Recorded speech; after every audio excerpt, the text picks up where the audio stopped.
The pharmacy on 5th Street burned 3 days ago. The clinic on Maple, empty for weeks. And that cut on your arm, the one you thought was nothing, it's red now, hot, spreading up toward your elbow like a roadmap to somewhere you don't want to go. In the old world, you'd get a prescription and forget about it by Tuesday. In this world, you've got maybe 48 hours to figure it out yourself, or that cut makes the decision for you. Here's something they don't tell you in the disaster movies. Most people in the wasteland don't go down from dramatic causes. They go down from an infected splinter, a bad tooth that turned septic, water they thought looked clean enough. The knowledge to prevent that, that's the real currency now, and you're about to understand why. The new rules, why everything changed. Let's establish something absolutely critical before we go any further.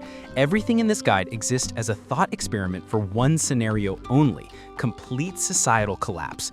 When hospitals don't answer, when ambulances don't come, when the infrastructure that keeps people healthy has vanished entirely.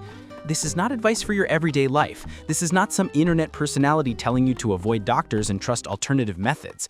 Under normal circumstances, you see medical professionals. You get properly diagnosed by people who spent years learning this. You follow their instructions because they actually know what they're doing. That's civilization, and civilization built those standards for excellent reasons. But we are exploring the theoretical day when civilization took a permanent vacation. Prevention beats treatment every single time. You want to know what's easier than treating dysentery? Not getting dysentery in the first place. In a collapse scenario, survivors would obsess over water purification. Every single drop. Boiling becomes ritual. Hand washing with whatever materials exist becomes non-negotiable. Food preparation would become paranoid. These aren't suggestions for the cautious. Here's the survival philosophy that would dominate. Keep it simple. You wouldn't need to understand complex pharmacology. You'd need to recognize that certain fever thresholds demand intervention, that specific visual signs from wounds mean you're on a clock, that dehydration follows predictable patterns. Simple protocols memorized and executed would separate survivors from casualties. Complexity creates confusion. Confusion creates hesitation. Hesitation creates cascading problems. The wasteland wouldn't forgive mistakes, but it would be predictable if you understood the patterns. Most medical emergencies follow scripts. Learning those scripts before a crisis, practicing them while resources still exist, creates reflexes when panic tries to take over. Now let's talk about what would happen when prevention fails, because it eventually would. The medicine hunt, scavenging with purpose. Abandoned pharmacies would look like tornadoes hit them because essentially human tornadoes would. Desperate people with sick children, dying parents, their own untreated conditions screaming for relief. They'd take the obvious stuff first. The narcotics, the stimulants, anything with street value or immediate recognition would vanish in the first 72 hours. But here's what most people wouldn't understand about pharmacies. The valuable stuff often sits in the boring aisles, the sections nobody thinks about until they actually need what's there. Antibiotics would be the absolute priority, the generic medications that treat bacterial infections before they spread into bloodstreams and become systemic nightmares. Survivors would memorize names like amoxicillin, azithromycin, and ciprofloxacin. These names would represent the difference between an infected wound and losing a limb to spreading necrosis. Understanding proper dosing protocols would be critical. Standard treatment courses typically printed on bottles would become sacred text. The concept of completing full regimens rather than stopping when symptoms disappear would mean everything. Incomplete treatment doesn't eliminate infections, it teaches bacteria how to survive the next attempt. Pain relievers and fever reducers would be next, the over-the-counter varieties that every household in America stockpiles and rarely uses completely. Ibuprofen-based medications, acetaminophen-class drugs, naproxen varieties. These reduce fever, manage pain, and decrease inflammation that could turn mobility issues permanent. They'd exist in bathroom cabinets, kitchen drawers, first aid kits, glove compartments, and desk drawers everywhere. Which means they'd be simultaneously everywhere and nowhere depending on how many other scavengers arrived first. Understanding maximum safe daily limits would prevent trading short-term relief for silent organ damage. Antihistamines would deserve more respect than they'd initially get, because severe allergic reactions could progress from uncomfortable to life-threatening in under 15 minutes. Anaphylaxis closes airways and drops blood pressure faster than you could run for help that doesn't exist. Diphenhydramine-type medications would handle most allergic responses before escalation. Plus, they double as sleep aids when stress and nightmares prevent rest. Multi-purpose tools would be valuable. Single-purpose items would be luxuries nobody could afford. Antiseptics and wound care supplies would form the infection prevention front line. hydrogen peroxide that foams as it oxidizes bacteria, rubbing alcohol that stings but leaves sterilized tissue, iodine solutions that handle broader spectrum threats, gauze, and medical tape. This stuff would live in first aid sections, bathroom cabinets, and maintenance closets. Most people bought it but never used much, which means supply would still exist if you searched systematically instead of frantically. Also, you wouldn't be the only person who figured out that pharmacies contain valuable supplies. Other survivors would have the same idea. Some would arrive before you, some might be there when you arrive. Every pharmacy would be a potential conflict point. The strategy would be, get in with a plan, acquire specific necessities, get out quickly. Don't get greedy. Greed makes you slow and predictable. But pharmaceuticals wouldn't be the only option. Nature was the original pharmacy, and it would still be operating. Nature's pharmacy, ancient medicine growing underfoot. Before pills came in amber bottles with child-proof caps, they grew in dirt and sunlight, and they'd still be there. The wasteland would be full of medicine if you trained your eyes to recognize it. The catch, and it's significant, is that plants are tricky. Some cure, some harm, some look virtually identical until you're experiencing irreversible consequences. Mother Nature doesn't label her products with ingredients and warnings. She'd expect you to do your homework. The non-negotiable rule of foraging: never use a plant unless you are absolutely, completely, 100% certain of its identity. Not pretty sure, not mostly confident, not it looks a lot like the picture. Certain. Because toxic plants exist in abundance. They often grow right next to beneficial plants, and they don't forgive identification errors. Hemlock looks similar to wild carrot until it paralyzes breathing. Foxglove has pretty flowers until it stops hearts. Death camas resembles wild onions until it shuts down nervous systems. The consequences would be permanent and faster than most would think possible. That established, let's explore the plants so common, so distinctive, and so useful that every theoretical survivor should know them. Willow bark would be aspirin before aspirin existed in labs. The inner bark contains salicin, which bodies convert into salicylic acid, the active compound in aspirin. Survivors would strip thin bark pieces from willow branches and boil them into tea, creating a pain reliever and fever reducer humans have used for thousands of years. The preparation would be simple: bark steeped in boiling water. The taste would be bitter, woody, exactly like drinking a tree. But it would function for headaches, muscle aches, joint pain, and fever management when pharmaceutical options weren't available. The caution would be avoiding excessive use, which irritates stomach lining just like too much aspirin. Plantain, not the banana-like fruit. The broad-leafed weed that grows in every sidewalk crack, every disturbed soil patch, every lawn across North America. You've stepped on it thousands of times without noticing. Plantain would be recognized as a wound healer that ancient armies carried. The leaves contain allantoin, which promotes tissue regeneration, and mucilage, which soothes inflammation. The application would be primitive: crush fresh leaves into a poultice, apply directly to cuts, scrapes, insect bites, stings, and minor burns. It would reduce swelling, speed healing, and provide relief from itching. Available everywhere and impossible to eliminate completely. Dandelion would be the yard weed that suburban homeowners waged war against. Every part would be recognized as edible and nutritious. The leaves contain high levels of vitamins A, C, and K. Vitamin C would prevent scurvy, that disease that makes gums bleed and teeth loosen. Scurvy emerges after about 3 months without vitamin C. Dandelion greens would prevent that. The roots could be roasted, ground, and brewed into a coffee substitute. Dandelion would grow everywhere, thriving in disturbed soil and neglected areas. Perfect for people surviving in disturbed, neglected environments. Yarrow would be known as the soldier's herb, used on battlefields for millennia to address bleeding before modern medicine existed. You'd find yarrow in fields and meadows, distinctive flower clusters on feathery leaves. The plant contains chemicals that promote blood clotting and constrict blood vessels. For bleeding wounds, crushed yarrow leaves applied directly would help form clots faster. It would also have mild antimicrobial properties, not a substitute for proper wound closure, but for venous and capillary wounds, significantly better than nothing. Sheep sorrel would be another common weed, small arrow-shaped leaves with a distinctly sour, tangy taste. High vitamin C content would make it valuable for preventing deficiency diseases. The leaves could be eaten raw or steeped in tea. The caution would be moderation due to oxalic acid content, which in large quantities can be problematic for certain conditions. Here's the dangerous reality. For every useful plant, multiple toxic ones grow in identical environments, sometimes looking remarkably similar. Poison hemlock and water hemlock could resemble beneficial plants. Deadly nightshade has attractive berries that cause severe reactions. White snakeroot looks innocuous until it causes serious problems. The protocol survivors would develop learn from field guides with high-quality color photographs showing plants at different growth stages. Practice identification when not desperate, when there's time to compare carefully and confirm multiple features. Harvest from areas away from roads, industrial sites, and agricultural zones where contamination is likely. And if there's any doubt, don't use it. Don't eat it. Don't even touch it if you suspect it might cause contact reactions. Hunger would be temporary and manageable.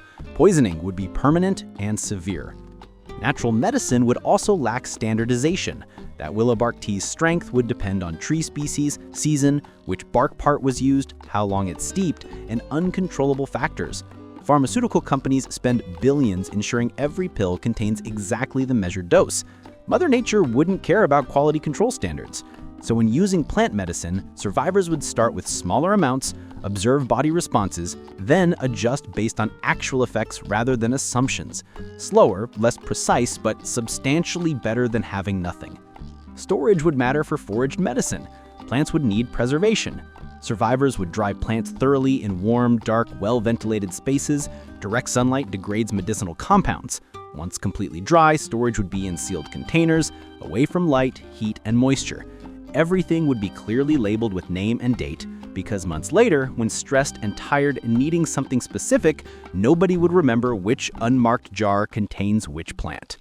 But knowing where medicine comes from would only be useful if you understood when and how to use it. Let's explore the specific scenarios that would test this knowledge.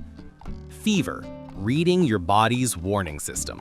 It's 3 in the morning and you're burning. Not metaphorically. Your skin radiates furnace-level heat, you're shaking uncontrollably, every breath feels like inhaling broken glass, sweat soaks everything. This would be fever, your body's nuclear option against infection. And here's the part that would confuse almost everyone. Fever wouldn't automatically be the enemy. It would be a weapon. Immune systems deliberately crank temperature up because most bacteria and viruses that infect humans don't function efficiently at elevated temperatures. It's chemical warfare happening inside your own biology. So the question wouldn't be, how do I immediately stop this fever? The better question would be, when does this fever transition from helpful defense mechanism to dangerous liability? Survivors would memorize this threshold: 103 degrees Fahrenheit, 39.5 Celsius. Below that, the body is actively fighting whatever invaded it, and that process should probably continue. Maintaining hydration would be absolutely critical because fever increases fluid loss through sweat and respiration. Rest as much as possible, giving immune systems energy to focus on threats. Monitor temperature regularly to track whether it's climbing or stable. Above 103, you'd be entering dangerous territory where fever itself becomes a threat. Sustained high temperatures could cause seizures. Brain damage would become a real risk. Multiple organ systems would start struggling under heat stress. Intervention would become necessary. Pharmaceutical options would depend entirely on what was acquired. Acetaminophen-class medications would be one approach. Ibuprofen-type medications would be another. Both work through different mechanisms but achieve similar results, bringing elevated temperature back toward normal range. Understanding proper dosing and maximum safe limits would be critical knowledge. Exceeding safety thresholds causes organ damage that accumulates silently until systems fail. Without pharmaceutical options, natural approaches would include willow bark tea prepared as described earlier. It would work on the same chemical pathway as aspirin, functioning for fever reduction, just slower, less predictable in strength, and requiring more preparation than swallowing a pill. External cooling would provide another intervention that people often forget. Lukewarm wet cloths placed on forehead, back of neck, wrists, and tops of feet would help dissipate heat. Lukewarm, not ice cold. The goal would be gradually bringing temperature down, not shocking the system with extreme cold. Rapid temperature drops could trigger intense shivering, which is the body's mechanism for generating heat, obviously defeating the entire purpose. Cloths would be changed regularly as they warmed up. But here's the critical piece. Fever would be a symptom, pointing toward an underlying cause, not the disease itself. Something would be causing that fever. A bacterial infection from a wound, contaminated water introducing pathogens, spoiled food breeding bacteria in digestive systems, respiratory infection from environmental factors. You could address fever symptoms all day with every method available, but if you didn't identify and address the actual cause, you'd simply be buying temporary time. The fever would return, probably worse, until the root problem was handled. Which brings us directly to the most common cause of fevers in wasteland environments: infected wounds that received inadequate initial treatment. Infected wounds, the comprehensive protocol. Imagine, you cut your hand on rusty metal while scavenging through a collapsed building. It bled, which seemed positive because bleeding cleans wounds naturally. You wrapped it in relatively clean cloth. You figured you'd deal with it properly later when you had more time and better supplies. 2 days pass. The wound is red, swollen, hot to the touch when you press near it.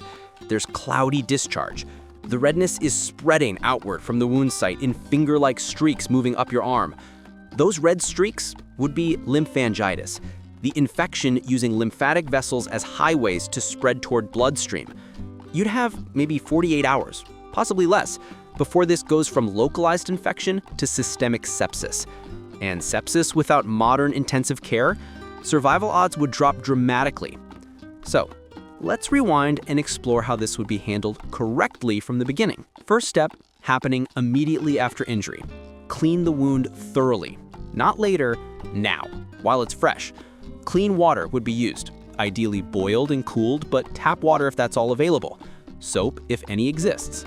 The goal would be physical removal of contaminants, dirt, debris, bacteria, whatever got introduced during injury. Proper scrubbing. Yes, uncomfortable, yes, it stings, but temporary discomfort beats permanent complications every time. Thorough flushing, getting everything out. Second step, disinfect properly. Hydrogen peroxide poured directly would foam and bubble vigorously. That's the chemical reaction oxidizing and destroying bacteria. Rubbing alcohol would burn intensely but kill everything it contacts. Iodine solution would be ideal because it handles broader spectrum threats. No commercial disinfectants? High-proof drinking alcohol above 60% would be used. Not optimal, not designed for this purpose, but effective enough to matter. Third step, apply natural antimicrobials if available. Real honey from bees. Honey is hygroscopic, drawing moisture out of bacterial cells through osmosis, dehydrating and destroying them. It also contains natural enzymes that slowly produce hydrogen peroxide. A thin layer spread directly on cleaned wounds.